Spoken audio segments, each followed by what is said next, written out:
Hey guys, welcome back. It's Dana Davis here. Today we have a video on pointillism or stippling, the technique of using pen and dots to create value change.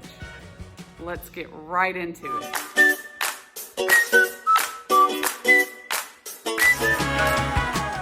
Always start with an anchor line, you guys. Make sure you have the proportions right. Make sure that you're confident with your underdrawing.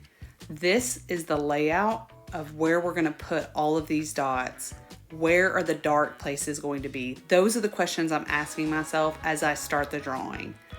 When it is time to start putting in the dots, I'm still holding closely my reference. You can see it right there in the corner.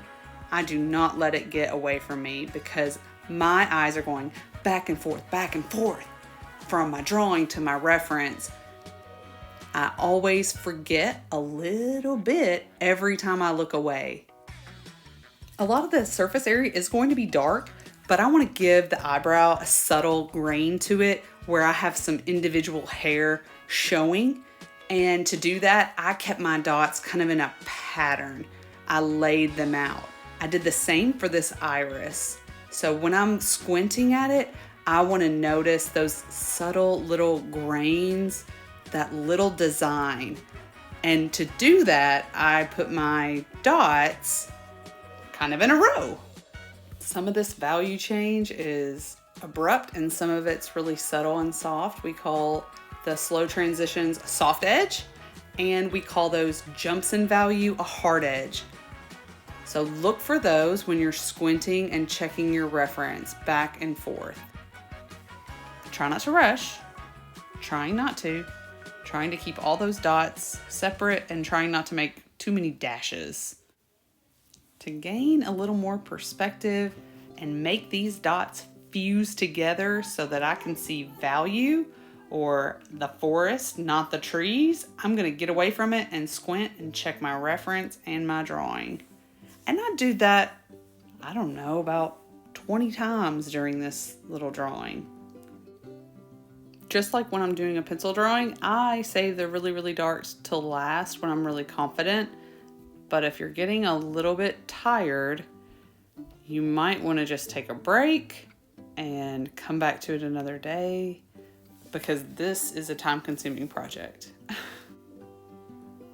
As I pepper in the last of the value changes, I'm noticing a little bit of subtlety in the depth of the shadows or the texture of the hair or the eyelashes. And like I said, I want to keep this particular piece pure. So I'm not using lines for the lashes. I'm just going to keep those as dots for this drawing. What I appreciate most about this drawing is that when my students do stippling, it forces them to slowly establish dark values. And it is time consuming, but that's good when you're a beginner and you're forced to dissect values. Small little differences like the little light ridge between the lashes and the iris, the shadow of the iris, are really important areas, but often overlooked by beginners because they just don't show up on your radar. They're not loud. They're not a huge difference.